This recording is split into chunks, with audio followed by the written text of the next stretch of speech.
भारत की उभरती सुरक्षा प्राथमिकताओं में पिछले कुछ वर्षों में एक उल्लेखनीय परिवर्तन देखा गया है। भारत विरोधी ताकतों को पनाह देने के परिणाम न केवल ब्रिटेन के आर्थिक और कूटनीतिक हितों के लिए हानिकारक है, बल्कि भारत ने अब स्पष्ट किया है कि खालिस्तानी आंदोलन जैसे राष्ट्र को अस्थिर करने की कोशिशें करने वाली ताकतों की हंसी अंतिम हंसी नहीं होगी।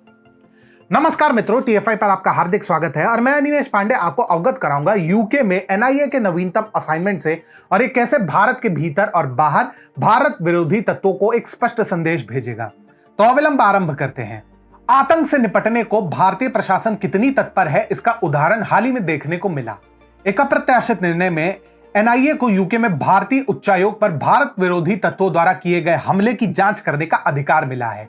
यह निर्णायक कार्रवाई भारतीय उच्चायोग पर हाल के हमले के जवाब में आई है, जो अपने नागरिकों और राजनयिक मिशनों की सुरक्षा सुनिश्चित करने हेतु भारत के दृढ़ संकल्प को उजागर करती है। भारत सरकार ने स्पष्ट कर दिया है कि उसकी सीमाओं के भीतर या बाहर किसी भी प्रकार के आतंकवाद को बर्दाश्त नहीं किया जाएगा। यूके में भारतीय उच्चायोग पर हमले की जांच में एनआईए की भागीदारी इसी प्रतिबद्धता का उदाहरण है। आतंकवाद के जटिल मामलों से निपटने में अपनी विशेषज्ञता के लिए प्रसिद्ध एनआईए को साजिशकर्ताओं के जटिल जालों को उजागर करने और अपराधियों को न्याय दिलाने का काम सौंपा गया है। यह कदम एक शक्तिशाली संदेश के रूप में जाता है कि भारत अपने राजनयिक मिशनों या नागरिकों का नुकसान पहुंचाने का प्रयास करने वालों का पीछा करने में कोई कसर नहीं छोड़ेगा। पिछले कुछ वर्षों में भारत की सुरक्षा प्राथमिकताओं में महत्वपूर्ण बदलाव आया है। वे दिन गए जब भारत को आतंकवाद के विरुद्ध अंतर्राष्ट्रीय समर्थन जुटाने के लिए केवल याचिकाओं और अनुरोध पर निर्भर रहना पड़ता था। आज भारत अंतर्राष्ट्रीय समुदाय के साथ सक्रिय रूप से जुड़ा हुआ है, राष्ट्रों से मजबूत आतंकवाद विरोधी नियमों को लागू करने और वैश्विक शांति और स्थिरता के लिए खतरा पैदा करने वाले व्यक्तियों और समूहों के विरुद्ध कड़ी कार्रवाई लागू करने का आग्रह करता है। जैसा स्वयं नरेंद्र मोदी ने मुख्यमंत्री के रूप में कहा था, 100 करोड़ से अधिक की आबादी वाला देश है, इंटरनेशनल प्रेशर पैदा करने की ताकत हम में है। कोई हम पे इंटरनेशनल प्रेशर कैसे पैदा कर सकता है?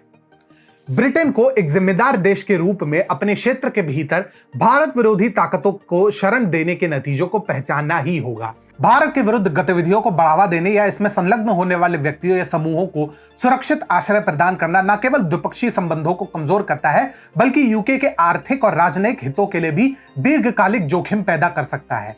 ऐसे तत्वों को फलने फूलने की अनुमति देकर ब्रिटेन अनजाने में खुद को आतंकवाद के प्रभाव और अस्थिर करने वाले प्रभाव के रूप में उजागर करता है। इसलिए अपनी सीमाओं के भीतर मौजूद किसी भी भारत विरोधी ताकतों को जड़ से उखाड़ने में भारत के साथ पूर्ण सहयोग करना और सभी राजनयिक मिशनों की सुरक्षा सुनिश्चित करना ही ब्रिटेन के हित में है। भारत के सामने एक विशिष्ट चुनौती है खालिस्तानी आंदोलन, जो एक स्वतंत्र सिख राष्ट्र की स्थापना करना चाहता है।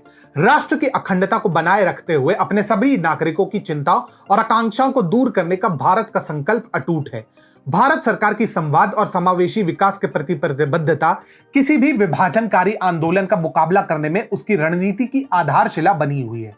ऐसे में आतंकवाद के विरुद्ध भारत का दृढ़ रुख यूके में एनआईए के नए कार्य के माध्यम से स्पष्ट होता है और अपने नागरिकों और राजनयिक मिशनों की सुरक्षा के प्रति अपनी प्रतिबद्धता का परिचायक है।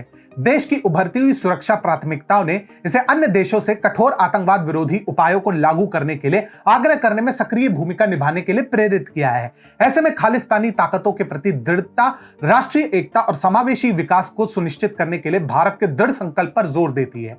आतंकवाद के विरुद्ध लड़ाई को प्राथमिकता देकर भारत दुनिया को एक कड़ा संदेश देता है कि वह अपनी संप्रभुता के लिए किसी भी प्रकार के खतरे को नहीं स्वीकार करेगा और अपने नागरिकों और राजनयिक मिशनों की सुरक्षा हेतु हर परिस्थिति में लड़ने हेतु तैयार रहेगा।